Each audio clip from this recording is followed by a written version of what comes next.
If you live in the Oshkosh area, you may have received an announcement from Wisconsin Public Service informing of a 7% rate hike for the year 2011. If you are interested in lowering your electric bill, solar panel technology may be the way to go. Solar panels were developed in the 20th century and were based on observations made in the 1900s. My background with solar panel technology stems from work done for the course Photovoltaic Installer Entry Level for FETC's Appleton campus. Today I will inform of some of the ideas behind solar panels. I will give a brief history and explain how they work and how they are manufactured. First, a brief history. Most of the people I'm going to talk about were mentioned in the textbook, Photovoltaic Systems. In 1839, French physicist Edmond Becquerel noticed increased electron emissions from an experiment when it was exposed to light. He was 19 years old at the time. In 1873, British engineer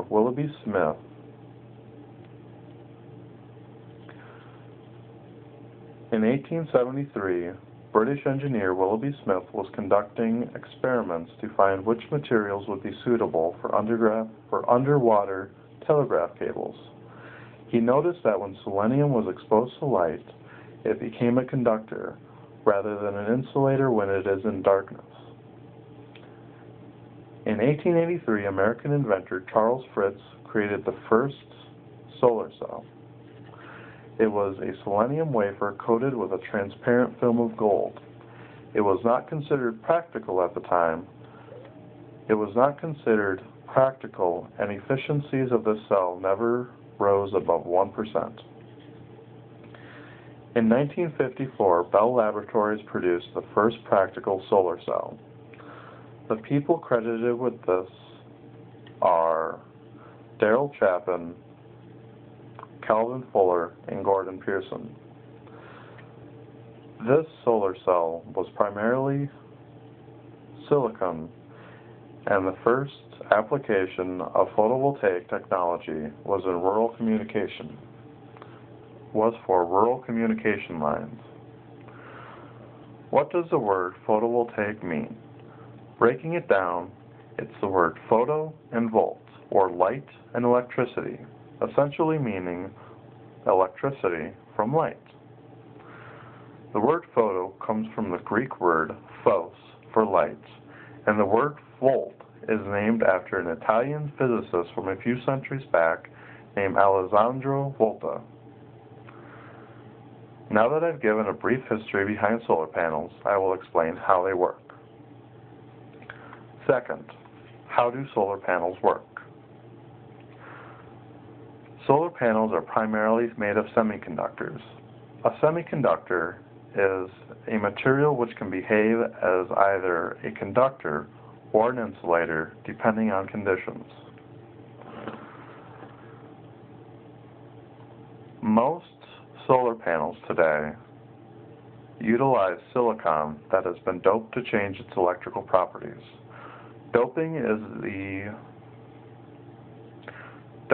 the process of adding small impurities of substance. For an example, say you have a glass of water and you drop a couple cubes of salt and sugar into the water. You mix it around. Now you have a glass of water which is doped with water, which is doped. Now you have a glass of water which is doped with salt and sugar.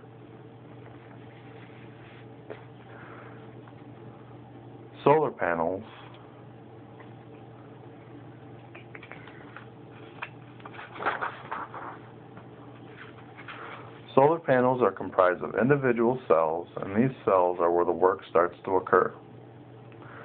The photovoltaic effect is the name given to the principle which allows solar panels to work. Energy.gov defines this phenomenon as what happens when light knocks loose an electron from an atom after it has been struck by light. Most solar panels have two layers of silicon, or two layers, a P layer or positive layer and an N layer. The N layer is the layer that loses electricity, and the P layer attracts these freed electrons.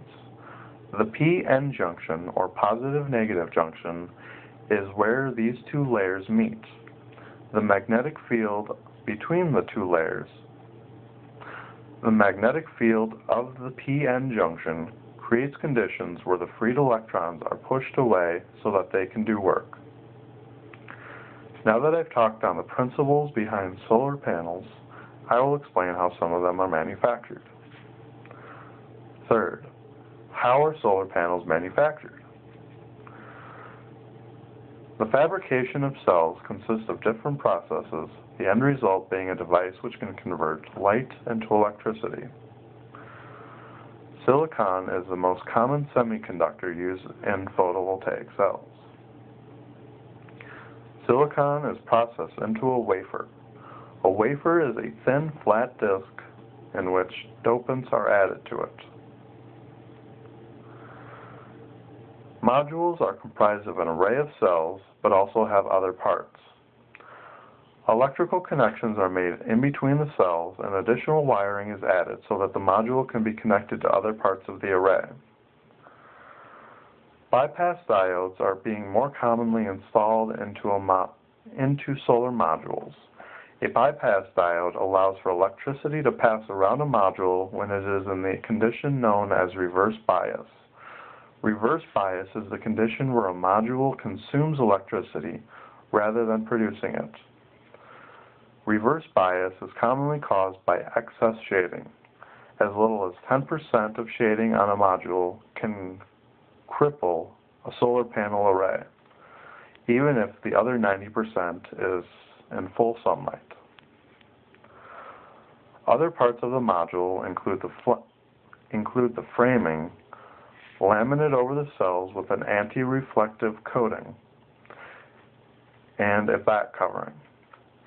A back covering is not present on all solar panels, as some allow light to pass around cells, reflect off of whatever is behind the cell, and be absorbed by the back of the solar module. This increases efficiencies very little, but does help in some instances. As was previously mentioned, Wisconsin Public Service will be increasing the rate they charge to customers in the year 2011. Today I've talked about the history behind solar panels and discussed how they work and how they are manufactured. The technology behind them is not new, and as time progresses, new insights, designs, and efficiencies are likely to occur. Thank you.